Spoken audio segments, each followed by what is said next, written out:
Bonjour, c'est Floriane du blog Parents Naturellement. Je vous retrouve aujourd'hui pour une petite vidéo que j'ai décidé de filmer dehors vu qu'il fait un temps magnifique. Du coup, autant en profiter. Et aujourd'hui, je voulais vous parler d'un aspect de la discipline positive qui n'est pas forcément très bien connu ni compris. C'est celui de laisser l'enfant faire l'expérience de ses choix. Donc en fait il s'agit du cas où on se retrouve face à un mur parce que notre enfant refuse de coopérer pour quelque chose. Donc ça peut être par exemple pour mettre son manteau. Donc notre enfant refuse de mettre son manteau, et bien plutôt que d'essayer de le convaincre par plein de manières, il y a plein de manières positives de gérer ça par le jeu, etc. Mais l'approche de faire l'expérience réelle des conséquences naturelles de son choix, je la trouve vraiment très intéressante. C'est de dire d'accord, ne mets pas ton manteau, et si tu as froid, alors tu pourras me le demander, moi je vais le prendre sous mon bras. Et donc en fait, on peut comme ça partir avec son enfant sans manteau. Donc bon, on va passer pour des parents indignes pour de nombreuses personnes, mais c'est pas grave. Et l'enfant, s'il fait frais dehors, il va se rendre compte par lui-même qu'en fait il a froid. Il n'a pas besoin qu'on lui explique, qu'on lui dise. On peut lui faire confiance pour rester connecté à son corps et pour sentir qu'il a froid. Donc du coup, on peut juste lui dire d'accord, tu veux pas mettre ton manteau? D'accord, bah écoute, si t'as froid, tu me le demanderas. On le prend sous le bras et puis si l'enfant a froid, il le demandera. Et puis très bien, comme ça on s'évite un gros conflit.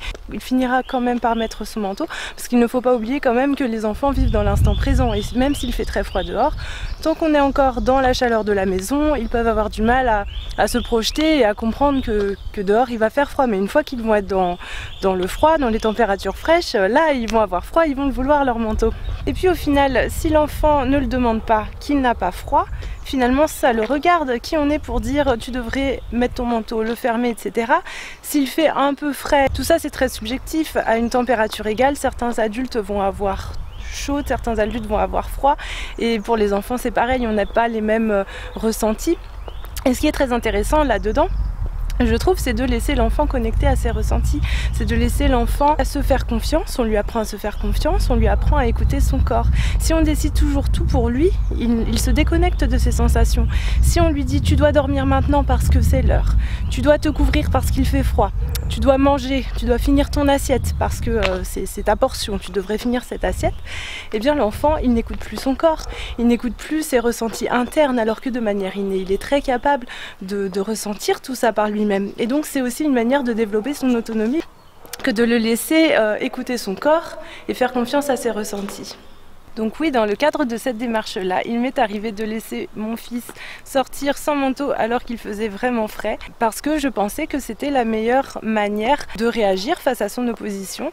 C'était un vrai choix conscient et ça me paraissait pertinent pour les raisons que j'ai évoquées avant. Plutôt que de rentrer dans un conflit dans son enfant, de lui mettre son manteau de force, de s'énerver, ça va dégrader la relation, ça va faire du mal à tout le monde au final, eh bien on peut juste laisser l'enfant expérimenter les conséquences de ses choix, et non seulement on s'épargne un conflit, mais en plus on lui enseigne des choses, on lui apprend à écouter son corps, on lui apprend à reconnaître le froid ou d'autres choses selon la nature du conflit, mais ça me paraît très intéressant. Et dans une démarche similaire, je me souviens qu'il est arrivé une fois avec son papa qu'on laisse marcher notre fils pieds nus sur des cailloux. En fait, on était au parc et elle refusait de remettre ses chaussures pour partir, pour marcher jusqu'à la voiture, et au bout d'un moment, plutôt que de lui mettre de force, de s'énerver, eh bien on lui a dit bon bah d'accord, si tu veux tu peux marcher pieds nus, et puis si jamais tu sens que tu as besoin de tes chaussures, tu nous les demanderas.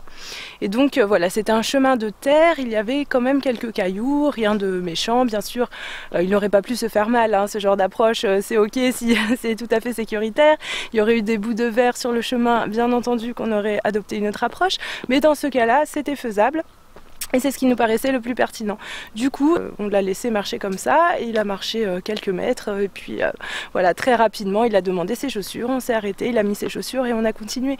Et c'était tellement simple comme ça en fait, on s'est épargné vraiment beaucoup d'énergie.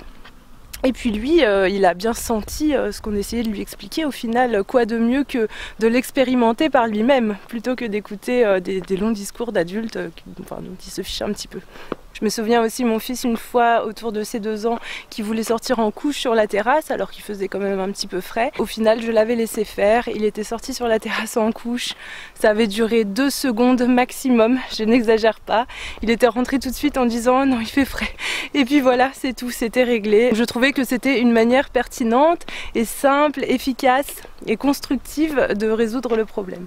Voilà, donc après c'est sûr que même si on sait pourquoi on le fait et que c'est un choix qu'on pense pertinent, faut aussi s'affranchir dans ce cas-là des regards des autres parce que forcément s'il y a d'autres personnes à côté ils peuvent trouver ça très bizarre. Ils peuvent nous prendre pour des mauvais parents, nous le faire sentir, nous juger, etc. Mais bon, peu importe, après tout, c'est pas pour eux qu'on le fait. Voilà. Voilà pour cette vidéo, j'espère qu'elle vous aura plu. Si c'est le cas, n'hésitez pas à vous abonner, à l'aimer et à la partager. Et je vous dis à bientôt pour une prochaine vidéo. Salut!